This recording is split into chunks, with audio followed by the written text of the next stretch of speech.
Okay भैया अस्सलाम वालेकुम और एक और न्यू ब्लॉग के साथ आपको अस्सलाम वालेकुम कह रही हूँ। ये देखो भाई हमारे वालेकुम अस्सलाम। देखो चूज़े को भाई इनके सारे चूज़े ख़त्म हो गए और ये हमजा का न्यू फ्रेंड है। हेलो चूज़े, देखो हाथ हटाओ। ये हमजा का फ्रेंड बन चुका है और ये रहता ही नहीं है कहीं पर भी। हमजा को ढूंढते हैं। हमजा ये तो आपका दोस्त हो गया। वहाँ पे सुला रहा था। ये तो हमजा का फ्रेंड हो गया। हेलो कर दो चूज़ू।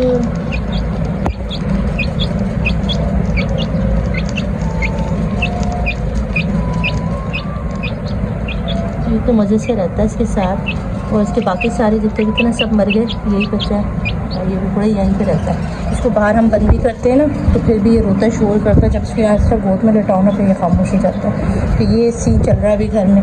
और आज दोपहर के खाने में मैंने क्या बनाया है, चावल भिगोए हुए हैं, सादा चावल बना रहे हैं और यहाँ मैंने बस झटपट से आलू गोश्त बना दिया था और यहाँ पर पानी रखा हुआ है। झाड़ू लगा रही थी, साथ साथ सफाइयाँ भी कर रही हूँ क्योंकि आपको पता है मेरे घर में मासी नहीं आती, मैं खुद करती हूँ सारे काम।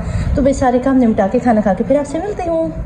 कि मेरे प्यारे प्यारे दोस्तों, मैं निकली थी थोड़ी सी शॉपिंग करने, तो मैंने सोचा चलें आपको भी लेकर चलूं और आज आपके साथ करने के लिए हैं बहुत सारी बातें। तो वो सारी बातें आज आपके साथ डिस्कस करूंगी और रास्ते में जो जो शॉपिंग आ रही है वो भी आप देखते जाना। इसका मैंने अलग से व्लॉग बना दिया जिसके अंदर तमाम शॉपिंग डिटेल दी है, तो वो इंशाल्लाह या शायद इस चैनल पर या मैं रेहान रज़ा ऑफिशियल पर अपलोड कर दूँगी, तो आपको बता दूँगी कम्युनिटी पर लगा के।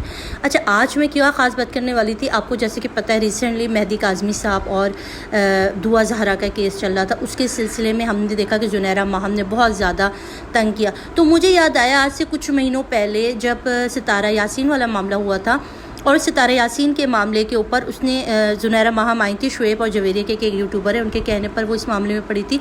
उस वक्त हम कुछ यूट्यूबर्स ने बहुत सख्ती के साथ जुनैरा माहम को मना किया था कि आपका ताल्लुक़ जर्नलिस्ट फील्ड से है, आप इस फील्ड में मत आओ। मगर वो फिर भी बंदी आई और उसने बहुत सारे वकला को भी जमा किया और कहा कि जो पहला निकाह है उसके बाद जो दूसरा निकाह है वो जब तक बीवी की इजाज़त नहीं होगी निकाह नहीं हुआ, रजिस्टर्ड नहीं हुआ। ये कि उसने कुछ सीरीज़ बनाई, काफ़ी अरसे तक वो इस केस के पीछे लगी रही।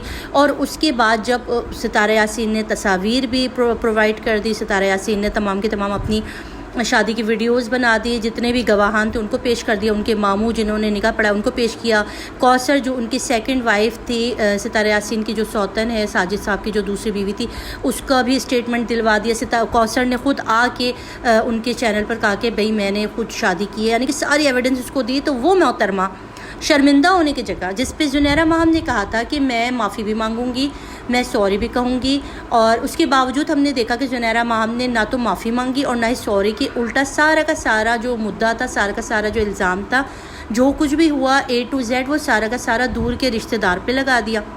उल्टा हुरम व्लॉग्स, ठीक है मैं नाम भी आज ले रही हूँ, हुरम व्लॉग्स मुझे बहुत मासूम नज़र आई सारे किस्से में, क्योंकि इसने सारा का सारा चट्टा पट्टा जो है ना वो सारा अपना किया कराया जो है हुरम व्लॉग्स के ऊपर डाला। हुरम व्लॉग्स जो कि सितारा यासीन की दूर के रिश्तेदार थी, जिसको हमने देखा कि वो शुरू से इसमें सितारा के साथ थी और उसने जो है वो कौसर के माँ बाप को भी राज़ी किया था कि आके बताएं। ठीक है, वो अलग मामला है, जो कुछ भी हुआ बीच वाली मैं बातों में नहीं जाती कि तस्वीर वाली वो सब मुझे नहीं पता, मैं शुरू की बात बता रही हूँ, जुनैरा माहम के टॉपिक पे आज आपको बात कर रही हूँ। तो फिर उस वक्त उन्होंने सारा का सारा मुद्दा डाल दिया दूर के रिश्तेदार पे, कहा कि मुझे तस्वीरें भी दूर के रिश्तेदार ने दी थी, मुझे सारे एविडेंस भी दूर के रिश्तेदार ने दिए थे और सारा का सारा कुछ दूर के रिश्तेदार ने किया था। और ये कह के जो है उन्होंने दामन झाड़ा और अलग हो गई। उसके बाद जो कुछ हुआ हमने देखा, जो दूर के रिश्तेदार उनको सबने अलग लानत मलामत की, सितारा यासीन का जो कैरियर बर्बाद करने आई थी वो अलग हुआ। उस सारे किस्से को हमें अभी फरामोश किए भी कुछ महीने हुए थे कि जब हमने देखा कि चले वो इतना सीरियस इशू अगर इनको नहीं लगता था, मगर आज किसी बाप की बेटी अगवा हो गई है। ठीक है, पाकिस्तान में एक किस्सा कह रही हूँ, एक केस चल रहा है जिसमें एक बच्ची जो कि लापता हो गई, उसके फादर ने पुलिस में रिपोर्ट दर्ज कराई कि बच्ची जो है वो घर से अगवा हो गई है। जिसके बाद हमने देखा कि बच्ची कुछ अर्से गायब रही, जब पुलिस ने और बड़े लेवल पर इसकी पकड़ दकड़ हुई, सहाफ़ी हजरात बहुत सारे लोग इसके अंदर बीच में शामिल हुए, तो उन्होंने बच्ची की एक वीडियो जारी कर दी जिसमें बताया बच्ची ने कि भाई मैं खुद अपनी पसंद से आई हूँ और मैं घर से भाग गई हूँ। और जिस तरह की वो वीडियो थी उसको लेकर एक महाज चढ़ गई कि इसको वाकई के, क्योंकि पाकिस्तान में ह्यूमन ट्रैफिक बहुत होती है, यानी कि बच्चियाँ किडनैप की जाती हैं, 13, 14, 15 साल के बच्चे किडनैप करते हैं और ये फ़ॉरेन कंट्रीज़ में ले जाया जाता है जहाँ पर इनको बहुत ज़्यादा ज़्यादती का निशाना बनाया जाता है। तो उस चीज़ को लेकर बहुत सीरियस इशू किसी बच्ची, और वो भी सैयदज़ादी, ठीक है, सैयद फैमिली से इस बच्ची का ताल्लुक़, बहुत अच्छी फैमिली।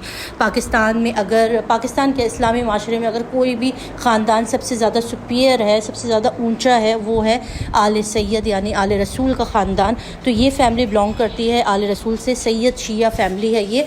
तो इस चीज़ को हटा के कि शिया है सुन्नी है, इन सब से क़तई नज़र एक इंसान होने की हैसियत से मैं नहीं, मेरी जैसे बहुत सारी लोगों ने सैयद मेहदी साहब का जो है ना वो साथ दिया।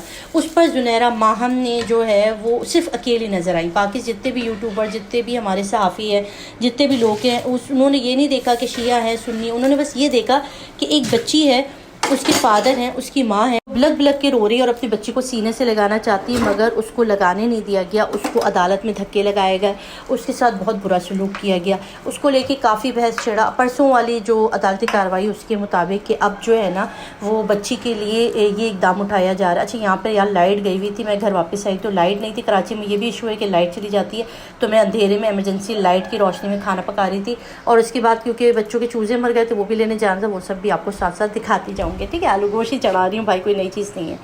तो फिर क्या हुआ, जब उसकी माँ और उसके बाप का तड़प देखा, ज़्यादातर मोस्टली ऐसा होता है कि जब बच्चियाँ घर से भाग जाती हैं तो माँ बाप कहते चलो हमारे लिए आज से बच्ची मर गई, वो नहीं ढूंढते, कहते चलो भाग गई। मगर इन माँ बाप को भरोसा था कि हमने अपनी तरबियत बहुत अच्छी की, हमारी बच्ची घर से भाग नहीं सकती, उसको किडनैप किया गया। और बच्ची ने जो बयान दिया कि यार मुझे जो है ना वो टैक्सी में मैं बैठी और पहुँच गई लाहौर, वो सारी चीज़ें बहुत ज़्यादा इशू। अगर आपको उस पर डिटेल वीडियोज़ चाहिए तो वो रेहाना रज़ा ऑफिशियल पर मौजूद, आप जाकर देख सकते हो। तो टॉपिक पर आते, आज रात को हमने देखा कि कल बहुत ज़बरदस्त दिन था, यानी कि अदालत ने फ़ैसला दिया कि जितने पकड़ धक्कड़ की गई थी उनको किसने छोड़ा वो सब वापस लाया जाए। तो हमने देखा कि बहुत ज़्यादा लोग खुश थे कि जो नासिर जिब्रान जो अभी न्यू एडवोकेट आए हैं उनसे होपफुल थे। तो कल एक न्यू वीडियो जारी की गई, जुनैरा माम ने इंटरव्यू लिया दुआ का, उसमें उसने अपने ही दुआ से उनके ही फादर को झूठा भी करार दिया और कहा मेरी जान छोड़ दें। बेटी कहती है अपने बाप से कि बाबा मेरी जान छोड़ दें, पहले भी आपने मेरी जान ख़राब की, अब भी आप मेरे पीछे पड़े। कोई बेटी ऐसा नहीं कह सकती। ये सब कहे कलाए उस बच्ची को जो पट्टियाँ पढ़ाई जा रही हैं ना, वो चीज़ें थी। उस पर मैंने लाइव की, बहुत सारे लोगों ने लाइव सेशन किया रात में बैठ के।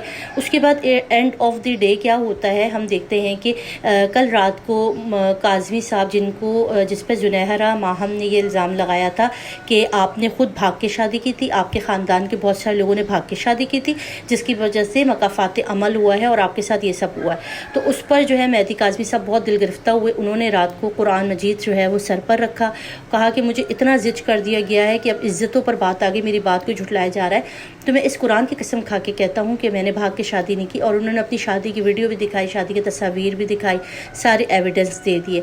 उसके बाद उन्होंने जुनैरा से कहा कि आप मेरी बेटी जैसी हो और मैं नहीं चाहता कि आपको मैं किसी भी मामले में घसीटूँ या क्यों करूँ। या ज़ाहिर जुनैरा खुद अपना चैनल चढ़ाने के लिए आई, जैसे सितारे यासीन के पीछे वो खुद से पड़ गई थी और अपना चैनल चमकाने के लिए उन्होंने ये सब कुछ किया। तो उसी तरह अब भी इस मामले में पड़ी है। इस पर हमने देखा कि जुनैरा माहम ने अभी सुबह ही एक लाइव की है जिसके अंदर उसने खुद भी कुरान शरीफ अपने हाथ में उठाया, कुरान खोल के भी दिखाया और कहा कि मैं भी माफ़ी मांगती हूँ और मेरे सारे मामले से कोई ताल्लुक़ नहीं, मुझे माफ़ कर दे, मैं जा रही हूँ, टाटा बाय बाय। तो बहन, आप हर मामले में घुसती हैं, अगले की इज़्ज़त ख़राब करती हैं, अगले को इतना ज़िज करती हैं। जब वो आगे से सारे एविडेंस दे देता है, सारे सबूत दे देता है, सारी चीज़ें तुम्हें दे देता है, उसके बाद जब तुम्हारा से बात करने का मौका आता है, कि जब तुम्हें बोलने का मौका आता है, कि जब तुम्हें कहा जाता है कि भाई बोलो, इसके जवाब में क्या बोलोगे, तो तुम पंजे झाड़ती हो और दामन झाड़ती हो और कहती हो टाटा बाय बाय, मेरा तो कोई ताल्लुक ही नहीं है, ये सारा तो आपकी बेटी ने किया। अभी सारा इल्ज़ाम उन्होंने मेहदी काज़मी की बेटी दुआ पर डाल दिया, कहा कि दुआ ने कहा, हर चीज़ दुआ ने किया, दुआ ने कहा, दुआ ने किया, दुआ ने किया। दुआ को क्या फ़ायदा हुआ ये सारा करके, अपने बाप के आगे खड़े होकर क्या फ़ायदा हुआ? सारा फ़ायदा तुमको हुआ, ठीक है। ज़हीर को कुरान उठाना चाहिए था, ज़हीर की माँ को कुरान उठाना चाहिए था अपनी सच्चाई साबित करने के लिए। आपसे किसी ने नहीं कहा कि आके कुरान उठाएं, आपसे किसी ने नहीं कहा कि अपनी सच्चाई साबित करें, तो आपने क्यों उठाया कुरान? आपको किसने कहा था कि कुरान उठाकर यहाँ पर सफाइयाँ पेश करें? तो इस वक्त जुनैरा माहम ने जो हरकत की है, इससे मुझे आज बिल्कुल, मैं ये वीडियो नहीं बनाना चाहती थी, मगर जुनैरा माहम ने जो है ना वो ज़िज कर दिया कि जब सितारा मासीन वाले मामले पर भी उसने किसी और पर्सन पे नाम लगाया और चले गई। आज उन्होंने अपनी ही बेटी, पहले बेटी से गालियां पढ़वाई बाप को, बेटी से झूठा भी कहलवाया बाप को, बेटी से ही जो है कहलवाया कि तुम्हारा बाप तुम्हारी ज़िंदगी अजीरन किए हुए, ये सब कहलवा के आज मैडम कहती हैं कि जो कुछ किया मेहदी काज़मी साहब आपकी बेटी ने किया, मैंने कुछ नहीं किया, मैं तो शुरू से ही साफ़ सुथरी हूँ, मेरा तो कोई ताल्लुक ही नहीं है। शर्म से डूब मरो, शर्म से आप चुल्लू भर पानी में डूब मरो। आप एक क्रिमिनल खातून है। मैं अपने चैनल से ही बात कह रही हूँ। पख्तून पठान बहुत गैरतमंद होते हैं। मैं फिर कहूँगी पख्तून, आपका ताल्लुक़ एक पख्तून और पठान फैमिली से, अल्लाह पाक उन लोगों को सलामत रखे। बड़ी बगैरत कौम होती है, ठीक है, गैरतमंद कौम होती है जिनके अंदर गैरत भरी हुई होती है। पता नहीं आपकी तरबियत कहाँ हुई है, आपने कहाँ से जाके ये हासिल की है, आप किस किस्म की खातून है। अल्लाह पाक आपको हिदायत दे। और जिस तरह से आपने इस केस में एक सैयद फैमिली को घसीटा और एक सैयद फैमिली को इतना मजबूर किया कि वो कुरान पाक उठा ले सर पर, तो खुदा पाक की आपके ऊपर यकीनन इसका आपको हिसाब देना होगा रोज़े महशर भी, इसी दुनिया में भी। आपने उस बच्ची को अपने बाप के मद्दे मुकाबिल खड़ा किया और अभी सारा इल्ज़ाम दुआ पर डाल के आप साइड पर हो गई। तो हम अब इस दफ़ा बेवकूफ़ नहीं है कि आपकी इस तरह की चिली चपड़ी बातों में आ जाएंगे, और इस दफ़ा आपको जवाब देना होगा। जो कुछ भी आपने इन पे इल्ज़ामात लगाए आपको उन सब का जवाब देना होगा। नहीं दिया तो हम उस पर वीडियो बनाते रहेंगे। मेरे रेहान रज़ा ऑफिशियल से वीडियोस और लाइव सेशन होते रहेंगे जब तक कि आप ये बात क्लियर नहीं करेंगे कि आप इस सारे मुद्दे में क्यों पड़ी थी। तो बस ये मेरी वीडियो थी। हो सके तो चैनल को सब्सक्राइब और लाइक कीजिएगा। अपना ख्याल रखिएगा। अल्लाह हाफ़िज़।